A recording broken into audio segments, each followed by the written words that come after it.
Hi friends, ఎలా ఉన్నారు? నేను మార్నింగే లేచాను, పూజ కూడా అయిపోయింది. చూస్తున్నారు కదా, ఎందుకంటే మేము మాలకొండ టెంపుల్కి వెళ్తున్నామండి మా ఫ్యామిలీతో.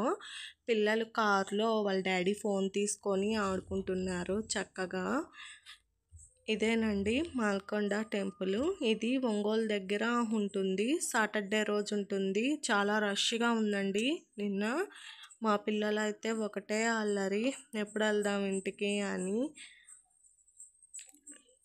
తిరిగి వెళ్తుంటే ఇదిగోండి రావి చెట్టు దగ్గర ముడుపు కడదామని వెళ్తున్నాము. అక్కడ కోరిన కోరికలు నెరవేరుతాయంట, అందుకని కట్టాను ఫ్రెండ్స్.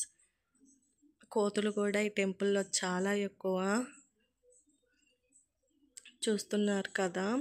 దర్శనం అయ్యాక రిటర్న్ వెళ్ళాక అక్కడ బ్యాంగిల్స్ ఉన్నాయండి, చూశాను. ఆవిడ మా అత్తమ్మ తీసుకుంటాననింది, తీసుకుంటుంది. పిల్లలు బొమ్మలు కావాలన్నారు, వాళ్ళ డాడీతో వెళ్తున్నారు తీసుకోవటానికి. అలాగా కార్కి పూజ చేశారు, పిక్స్ తీసుకున్నారు. నా వీడియో నచ్చితే లైక్ చేయండి, షేర్ చేయండి, నా ఛానల్ సబ్స్క్రైబ్ చేయండి ఫ్రెండ్స్. బాయ్.